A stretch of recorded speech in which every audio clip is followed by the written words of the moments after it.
We're live. We're live. So happy Black History Month, everybody. This is not just remembering the past, it's recognizing the patterns of power that repeats themselves when we stop paying attention. That's right.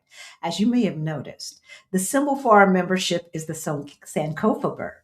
And I'm telling you that because it's very significant to our philosophy and our ethos, y'all. All right. What does it mean? It signifies learning from the past to build a better future. So today, on this very day, February 5th, over 100 years ago in 1917, the U.S. Congress passed the Immigration Act, also known as the Asiatic Barred Zone Act, targeting immigrants from Asia, Mexico, the Mediterranean, and people with disabilities and the poor, all in the name of preserving moral and material prosperity. This racialized legislation lasted for 35 years with nothing but race, class, and fear driving policies. That's right. Even though only 5 years previous, the U.S. decided to install a plaque at the base of the Statue of Liberty, quoting a poem. It reads, "Give me your poor, you're tired. Give me your tired, you're poor, and huddled masses, yearning to breathe free." As most sentiments and the propaganda spewed by the ruling class of America, it was just bullshit then, and it's still bullshit today. The melon felon said it himself. Yeah. All right. They're not sending their best and right. No, they're not sending their best or their brightest. As if that is bright. Give me a doggone break. And the only thing he is the best at is escaping indictment for being a pedo. That's right. I said it. So anyway, today we see similar patterns as what happened in 1917, not just in ideology, y'all, but in action. All right? In action. So scholars of democracy like Timothy Snyder, who wrote On Tyranny, to Stephen Levitsky and Daniel Ziblatt's work on democratic backsliding, they have identified common stages that states, or governments, right, go through as they transition from democracy to authoritarianism. So we're going to talk about that and a lot more. A lot more. All right. But we're going to introduce ourselves. Hey, y'all. My name's Halisi. And I'm Rick. Welcome to our Black Utopia. On our channel, we talk about money, we talk about travel, and life abroad. We help folks who look like us, who are getting close to retirement age and forgot to plan, get their money straight so that they can retire on time or maybe even abroad. And early ain't bad either. All right, sweetheart. So what are we talking about today? So today we're talking about, hey, Don Lemon got arrested. Y'all. When journalists are targets, democracy is over. So first, we're going to identify the stages of the fall of a democracy with examples. That's right. Second, we're going to talk about why this matters for us. That's right. But first, if you're new to our channel, you might not know. Back in 2018, Rick and I got a wake-up call, y'all. We were getting close to retirement age. We looked at our money and it looked crazy. But we got our financial act together and went from negative 22,000 in net worth to over 1.1 million. And if we can do it, you can do it too. So what we need you to do to continue to pass on this message, to continue to share what we have learned, we need you to subscribe. We know 50% of you are watching, but you ain't subscribed. Don't have no commitment issues up in here, all right? Don't be on the sidelines. Get off the sidelines. Get in the game. That's right. Hit that notification bell twice so that you know every single time that we go live, and hit the thumbs up so that the YouTube algorithm gods show this to all of your friends and family. So, today is Legend Thursday. As you know, anybody who is a member, a Utopian Legend member, y'all, the information to come behind the scenes and get on stage and chat with us on air, all of that information is on our YouTube page under Posts. That's right. Posts. So that's where the link is, y'all. All right. So before we get into the stages, we are going to bring A. Lee up. But first, let's check the room. Drop this in the chat. Type 1 if you still think that we are in the early warning phase here in America. All right. Type 2 if you think we are in the late stage of democratic crisis. Type 3 if you think we have already crossed into authoritarianism and people just don't want to say it out loud yet. All right. There is no right answer, y'all. There's no right answer. I just want to see how we are reading the room. How we are reading the room. All right. Okay. Ailey, what do you think? What do you think? Do you think we are in the first stage, the second stage? It already happened. That's the reason why it's okay. The reason why I think it's already happened is mainly because one, he already was trying to get Jimmy arrested, thrown off of his thing, as well as the way they are killing. So that to me, and nobody is impeaching or doing anything about the killing and arresting. So to me, we're already full tilt in authoritarianism. That's what I think. All right. I see a lot of 3s. I see some 2s. We're going to go through it. All right. So as we said, there is no right answer. So keep that answer in your mind, because now we're going to talk through the stages the way scholars actually define them. That's right. Stage 1, democratic erosion. This is stage 1, y'all. Stage 1 is where democracy starts to weaken without formally disappearing. This is where you see elections being called rigged or fake. Hello? Sound familiar? The melon felon is actually trying to relitigate the 2020 election after what?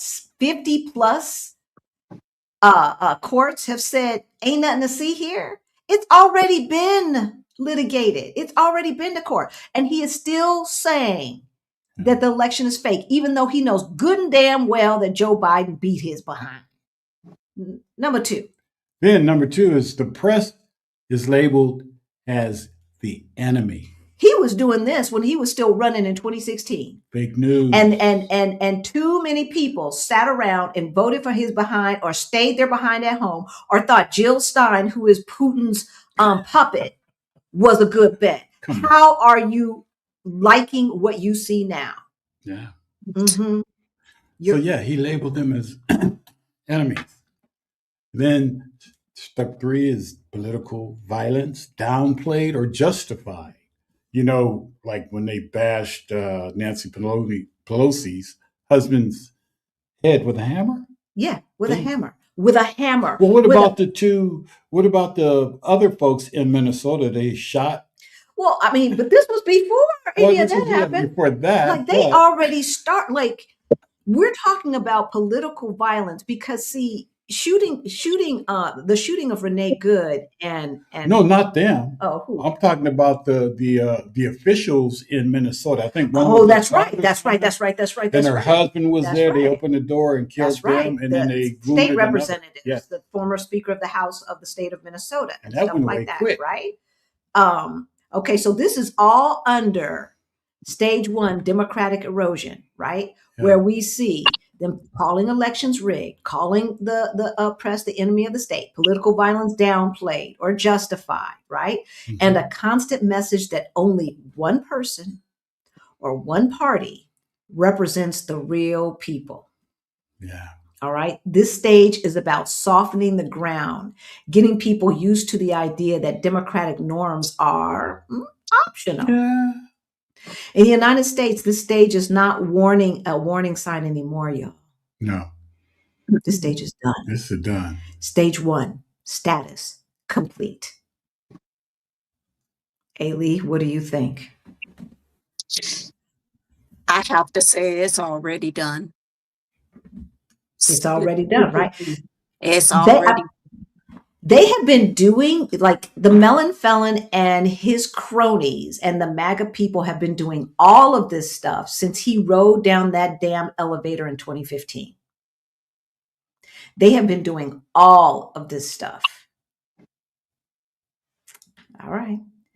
Absolutely. Stage 2, right? Institutional defiance. Stage 2 is when power stops pretending. This is where the executive, the idiot, the orange melon felon, in our case, begins to ignore courts.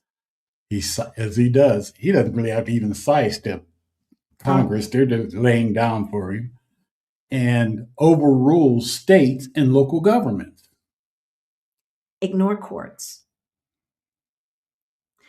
Like, this regime, I'm not going to even call it an administration. This regime has ignored more court order. Like, I have never, ever, ever heard of the executive branch ignoring court orders, ever, in my whole entire adult life. Now, it might have happened when I was a kid when I wasn't paying attention, but in my adult life, like, this has never happened. So we should not consider it normal. Ailey, do you ever remember? When I've never heard of it either. Somebody, I mean, even when the issue with Bush, he didn't even ignore no freaking court orders. Right? I don't see that happening. I see that happening left and right every day, all last year. I was shocked. Right? So this is where law and order becomes selective, y'all. Where federal force is deployed even when governors or mayors say it is not needed, when communities say it is not wanted. He is doing it anyway. Mm-hmm. Historically, this is also the stage where discrimination is re-legalized, y'all, under the cover of policy. Mm-hmm. Didn't the Supreme Court just say that ICE could stop people based upon racial profiling? Thank you, Ailey. Or accent. Yeah. Or what language they're speaking? Because, you know, Puerto Rico ain't America. You dumb. Who's gonna watch Turning Point Super Bowl? Super Bowl. So they got 2 Super Bowl entertainment halftimes. It's because these people are so stupid, uneducated, and racist that they don't even know that the empire called America owns a lot of other territory where they speak other languages. You dumb. Like, they had the nerve to give us jelly bean tests and stuff like that back in the day. And yet these people don't even know that Puerto Rico is America. But they have the nerve to say, we're DEI? Y'all are WEI, white, entitled, and incompetent. White, entitled, and incompetent. As Marie Daniel Favor said, WEI. That's what y'all are. Hey, they still trying to figure out the health thing. You know, a lot of them don't even know the Affordable Care Act is Obamacare. They still don't. Still confused on that. In 2026. It's a damn shame. And so this is where February 5th, 1917 really matters, y'all, because this is a perfect example of lawfare, violence against populations, not through mob violence, but through legislation. Mm-hmm. That is what they have been doing to us since the beginning. Oh, yeah. Right? This is what institutional defiance looks like. The law itself becomes the weapon. This stage 2 is not hypothetical, y'all. No, it's not. Stage 2, status, complete. Check mark. All right? Mm-hmm. This is where we are. No hype, no hyperboles. Like, tell me where we're lying, because I want all of you guys who said we were fear-mongering, right? Oh, we just got to stay prayed up. You better stay prayed up, but you better do something too. You cannot sit back. I'm not saying get out in the streets, but you cannot sit back and just pray. No. That's what you cannot do.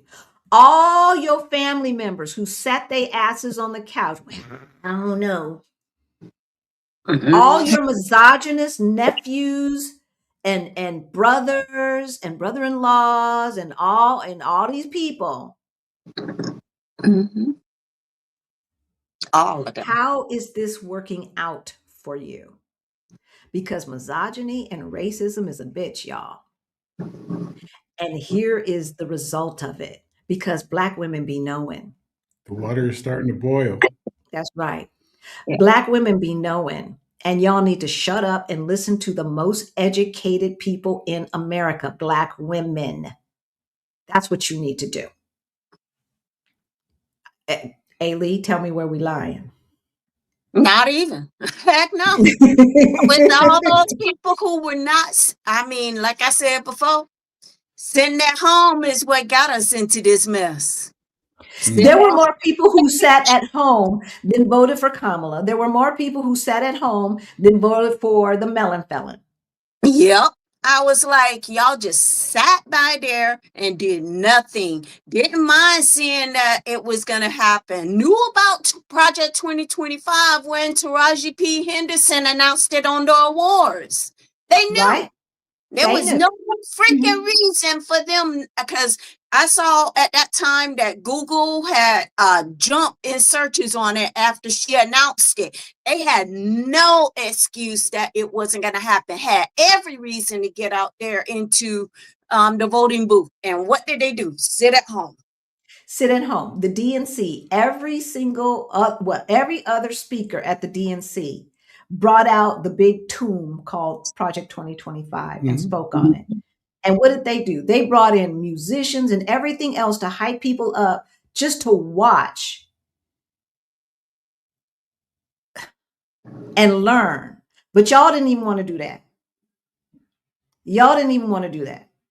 They brought they brought in the musicians and everything else, because God forbid you just learn something without being entertained. So they tried to entertain you and you still didn't listen. And folks still get up in our chat with nonsense. In our, not chat, because everybody who comes on live, y'all the family. But in the comments. In the comments. All right, let's go on. Stage 3. So stage 3 is criminalization of dissent.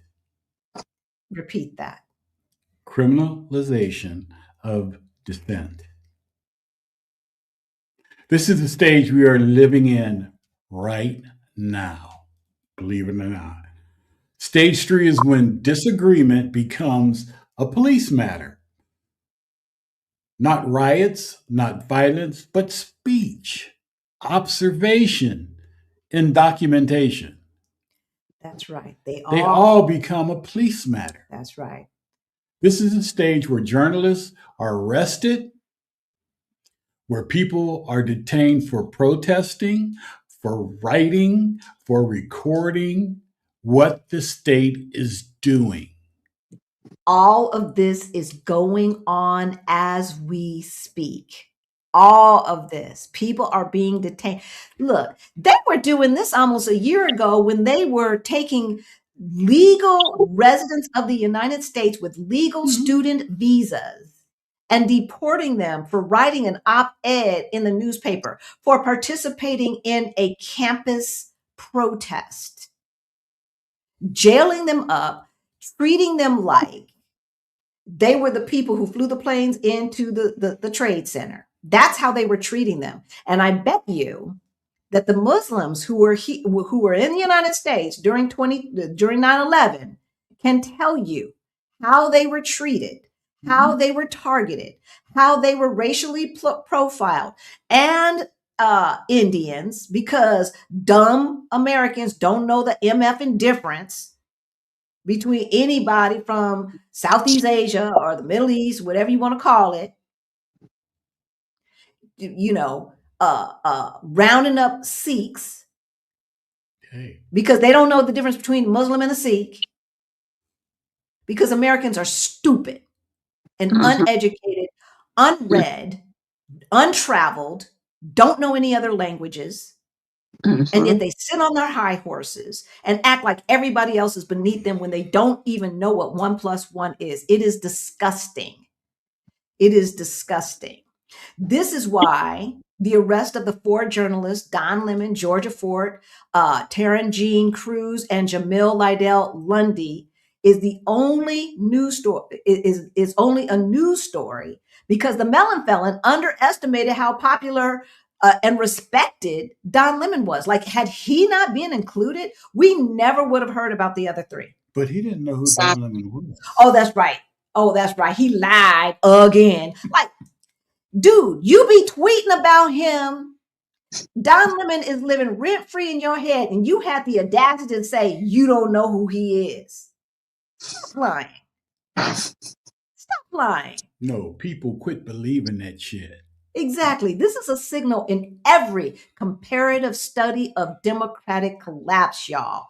This is a late-stage indicator. When the press is no longer protected, the public is no longer protected.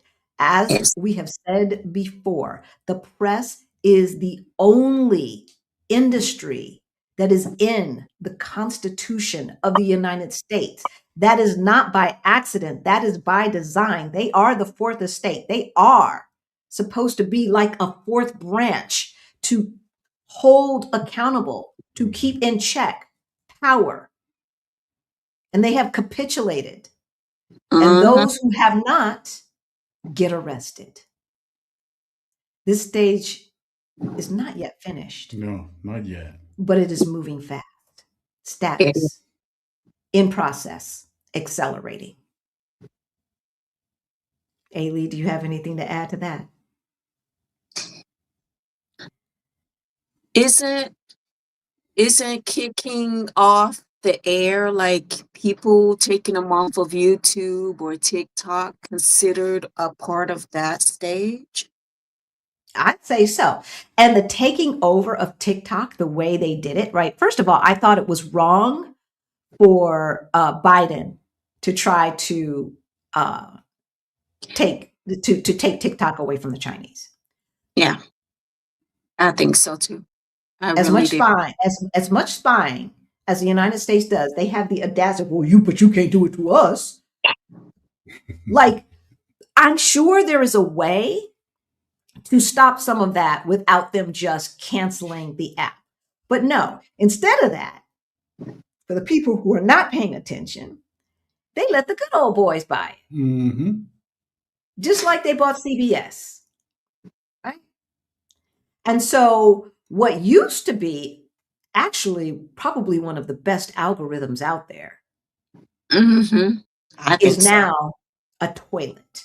And it is a toilet of right-wing truth social bullshit. They're all propaganda machines. And I suggest that all of you do not accept the agreement, the new agreement from TikTok. We have deleted our account on TikTok. And I did it without accepting that agreement that allows them to spy on you. See, that's what's so crazy. They got rid of, they bought it because they said, oh, it's spying on you. And yet they just updated their agreement to say that they're going to clock everything and create a database so that ICE can come after your behind. And now what are they doing? They do not let the Democrats, y'all, do not let them talk about body cameras for ICE. Like that's going to solve something. We cried and fussed and fought for body cameras on police. How few other people have died because of that? Not a one. They just film themselves doing it. Exactly. Or don't turn them on. Right? Oh, yeah. All of those cameras are used for today is to get our image so that they can put it in a database. I think so. Palantir. That's all they're for. So any Democrat talking about, reform, abolish ICE. That's my agreement. I definitely want ICE out the picture. They don't need to be around. We don't need them. They don't want the IRS I don't want no ICE organization. Unlike the IRS, ICE ain't even older than the singing group Destiny's Child. Destiny's Child is older than ICE. Yes, it is. Pinky and the Brain is older than ICE. Yes. Lilo and Stitch is older than ICE. Okay, this is not something that has been around forever. It was just created after 9/11. It needs to go. Mm-hmm. Uh-huh. It needs to go. Yeah. Yeah. Yeah. I remember a life before Destiny's Child. I remember a life before Lilo and Stitch and Pinky and the Brain. When we had cute cartoons, not them ugly cartoons. I remember the son, right? No, that's my son's generation. All right, stage 4. Stage 4, y'all. Authoritarian normalization. Yeah. Status. Imminent. Stage 4 is not loud. It's quiet. This is where all of this becomes normal, where arrests don't shock us anymore, where people stop sharing articles because it won't change anything, where exit becomes harder, not because it's illegal, but because it's too late.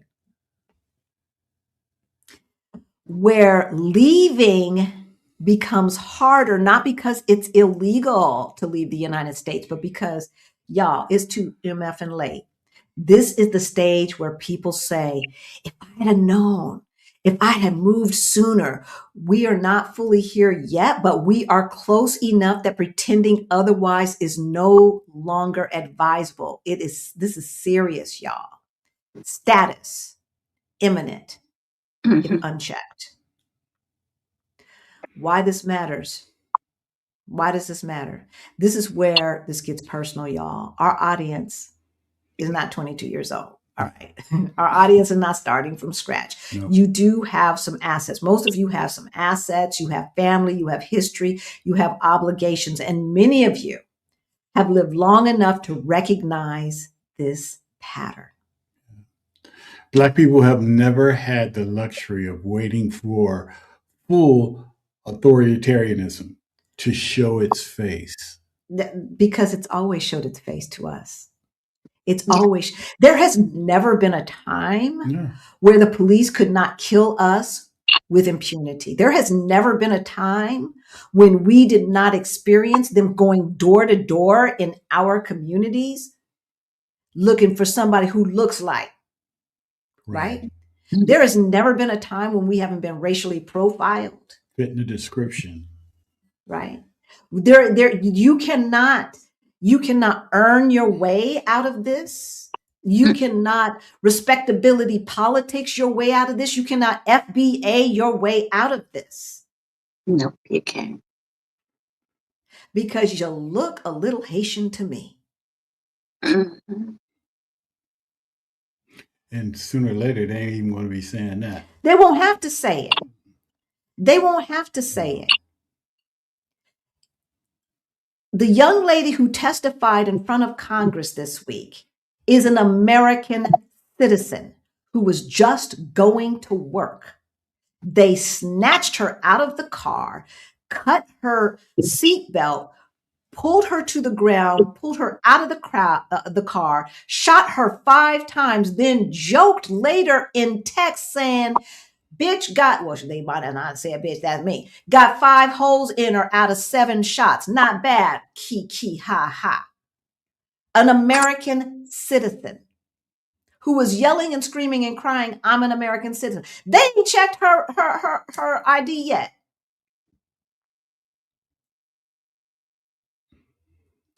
They don't care. So while we're sitting here acting like everything is normal, it is not. It is not. And here's the thing: it's interesting because I was listening to a story from a family member whose family was leaving Rio de Janeiro, Brazil, back in the day when they fell to an authoritarian government back in the 90s. And the mom was there with her son, and they were there to meet somebody. She had just learned that her husband was not coming back. He had been disappeared, he'd been snatched off the street. Sound familiar? No one knew where he was. The government couldn't find him. Sound familiar? And she was there in an ice cream shop or a cafe. I can't remember. I think it was an ice cream shop. And her son was there. He was young, looking around. And there were all of these people living their lives in bikinis in Rio de Janeiro, right? And and laughing and listening to music and just going about their lives, knowing that people like this woman existed who was being targeted by the government, and they had to flee for their lives. And that is going on right now in America. And people are just going by, going to the concert, going out for happy hour and this and that. Like, this is business as usual. People, It is. wake up. Wake up. Just because it's not you whose person got snatched doesn't mean it's not going to be you tomorrow. Correct. It can be anybody. Exactly.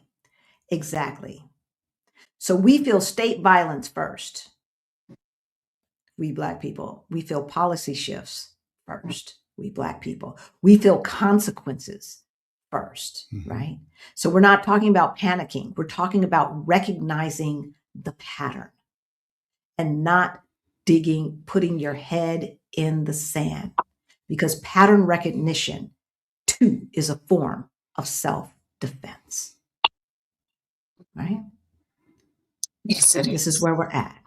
Any closing thoughts, Ailey?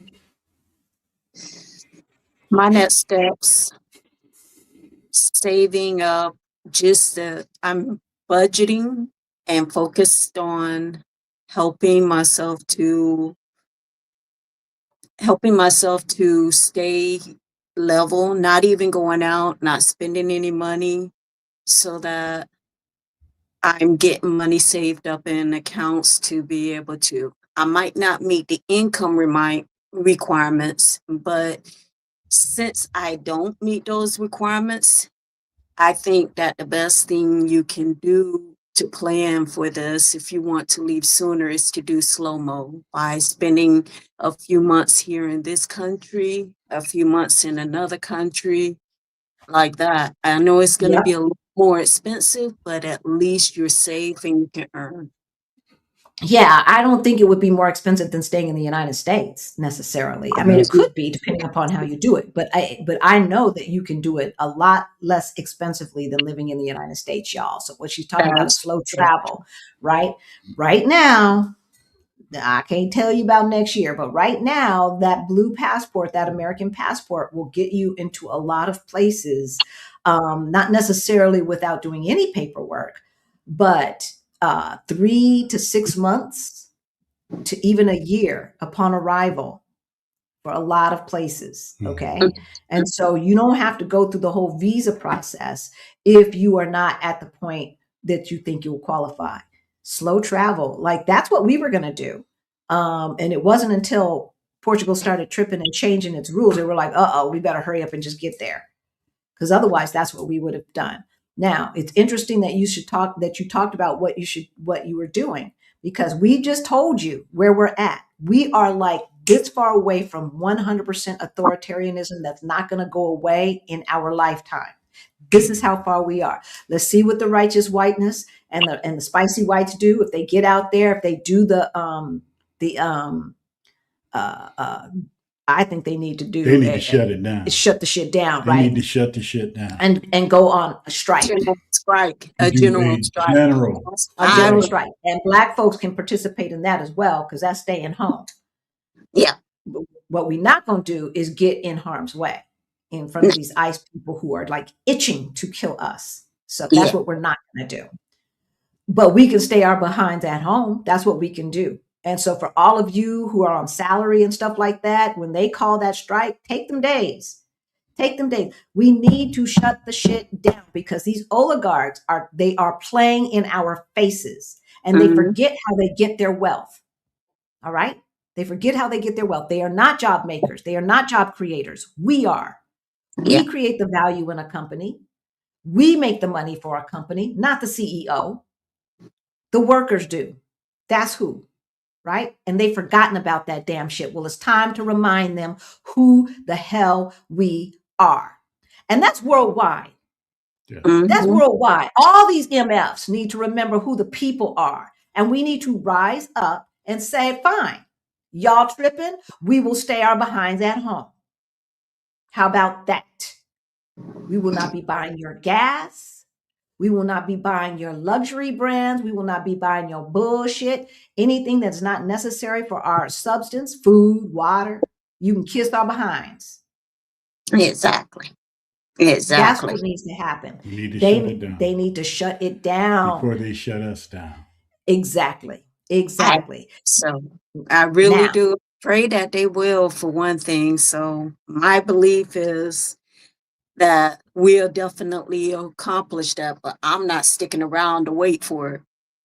That's what I know. I'm glad you started talking about solutions, because naming the stage we are actually in, not the one we wish we were in, was important. Okay. That was important. On Sunday, we will talk about the response.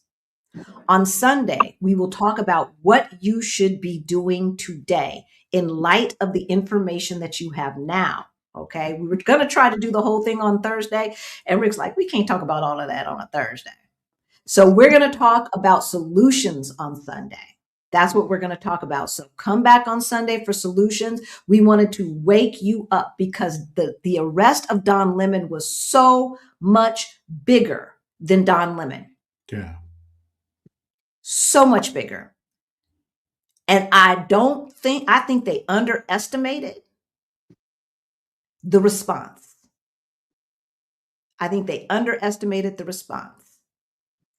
And because narcissists don't give anybody else credit, they did not realize who they were dealing with. And Don's not, he's not broke. He sued for $23 million and won. Okay. And if he did it right, his money has grown exponentially since then, regardless of what he's paying his staff and stuff like that. Right. Seriously. He can afford to fight. I think they mess with the wrong person. That's what I think. But we will see. All I know is they didn't like the hue of the protests. They didn't like that the protests looked mighty white. They looked mighty white, and it didn't look good, us shooting all them white folks. Right? So they thought by arresting 4 Black journalists, they would get us out there in them streets. That's what they thought.